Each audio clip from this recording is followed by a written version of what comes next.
Papatunayan ko yung salita ng Diyos para, in a way, tinetest ko talaga. Pero that time, bago ko sa Panginoon, ang init-init ko sa Panginoon. So, nung nag-pray na yung pastor, siyempre, nakapilit ako, pero nakikiramdam ako eh. Gumaling kaya ako. Sa isip-isip ko, pero sabi ko, kailangan, totoo ang salita ng Diyos eh.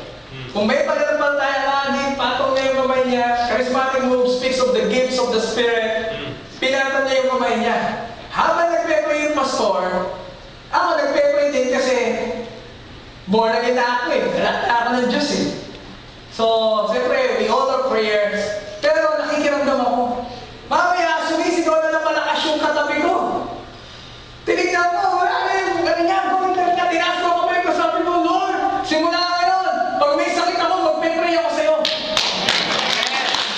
Kahit maliit, whatsoever, hindi ako rin magpe-pray ako. Pero siyempre, ginagamit ng Diyos, diba, yung mga, especially the food supplements. Tapos po, noon, pag may sakit ako, yung tatay ko sabi ko, gusto mo na ako magpakamatay?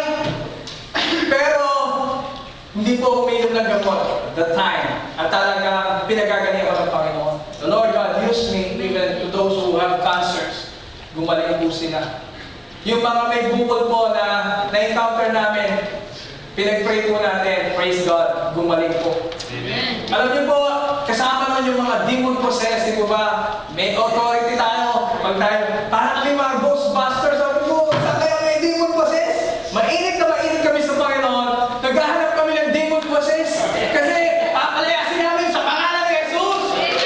Kasi sabi namin pa ang mga anak ng Diyos. Doon po, buwan na Diyos sa talonyo. Yung pastor namin, namatay yung kanyang anak. Narinig niya ang tinig ng Panginoon, piliin mo buhay.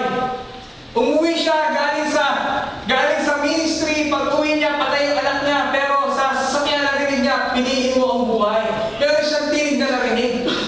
Tapos yung tinig na narinig niya, pag uwi niya, yung pala patay yung anak niya. Sabi nung anak, kalamain mo yung yung loob mo. Camino po ang pangalan. Kalamain mo yung loob mo. Talagang ganyan, nasa Lord naman yan kasi bata pa yan. Wala pang kasalanan. Pero sabi niya, alam ko yan, nasa Lord yan. Pero narinig ko, piliin ko yung buhay. Kaya, pipiliin ko ang buhay para sa anak ko. Nagalit yung mga kamag-anak, sabi, tanggapin mo na. Kasi solong anak yan, nag-usap-usap na. Kasi solong anak eh, kaya siguro nababaliw na yan, nababaliw na yung pastor na yan. Pero, dinig na dinig niya. Lumipas sa mga ilang oras, hindi na bubuhay yung anak niya. Sabi, sige na, payagan ko na ikbal sa buhay niyang anak mo, kawawa naman. Patay na. Pero sabi niya, ang sabi ng Diyos sa akin, piliin ko ang buhay. Niyakap niya yung anak niya, sabi niya, Panginoon, pinipili ko ang buhay para sa anak. Mamaya, umiyak na yung anak niya. Doon po nag-minister Christian Fellowship. Doon po sa atin, sa Pilipinas. But the thing is, ang Diyos gumalaw. Ang Diyos progressively is restoring the church into her real identity in Christ. Tapos gumalaw ang Panginoon, ito na yung mga prophetic people, mga prophetic, lagi na lang, prophetic, ano ba yan? Wala na yung prophecy na yan. Naka-attend din po ako. Alam nyo nangyari, tinuro po ako ng preacher, sabi gano'n. Tinuro, di-describe ko yung suot ko. Pinatayo po ako, sabi gano'n. Sinabi niya, lahat na sinabi niya, sakto po. Sakto po. Thanks edified oneself, prophecy edified the body of Christ. Na-edify po yung body of Christ. Yung during the prophetic season, na-expose po yung mga may ginagawang kalokohan. Mga nagtatanong, sabi gano'n, tingnan nga natin, meron pong isang pinatayo, tayo nga. Sabi, sister, ang problema mo pera. Pero yung sister rin, dami po alahas. Dami po alahas. Problema pera, dami nga niya alahas. Yung pala, baon na po sa utang. Nung pagtulog mong gano'n, umiyak na po yung babae. Hindi naman siya pinitik. Pero umiyak na po siya kasi the Lord God spoke to her. Amen. Nagsalita ang Diyos sa kanya. Alam mo yung problema niya. Uy, alam pa rin ng Diyos ang problema ko. Thanks, edify oneself, prophecy, edify the church. May gamit po yung prophecy. And the Lord God restored us from glory to glory. He's restoring us from glory to glory. unto our real identity in Christ.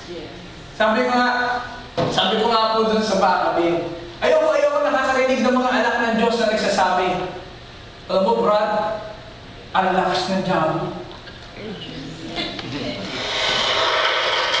Alam mo, lakas ng diabo. Kasi kung may na-attend ako isang anniversary, may inspirational talk po. Talaga po nakaka-inspire. Pag tayo po ng pastor, sabi ko, mga kapatid, ang lakas po ng diabo ngayon. Yung gawain po namin sa ano, wasak po! Tapos nagsabi na naman yung pa pong gawain namin doon, kabubukas na po, wasak po nga agad. Ang lakas po ng diabo ngayon. Nakaka-inspired eh. Gusto mo tinagawin. Ang lakas ng diabo, 2,000 years ago. The devil. Diba? Jesus defeated the devil.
Pag tinignan tayo sa ibang bansa, kung DDH, prostitute.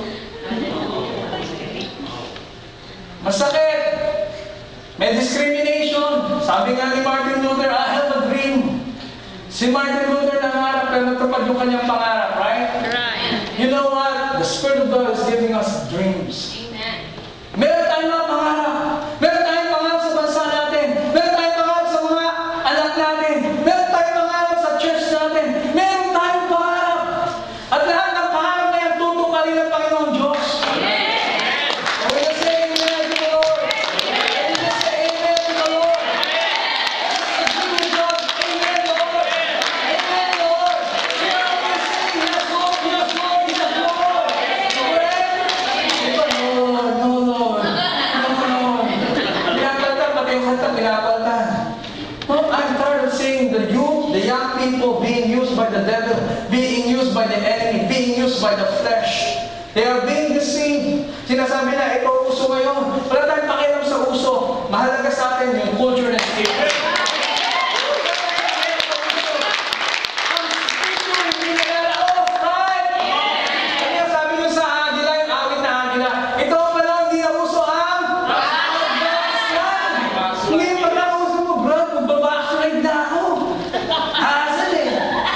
Hassle, wala kwenta si Pastor, lagi na lang ko tinitira, bubukol na nga ako eh.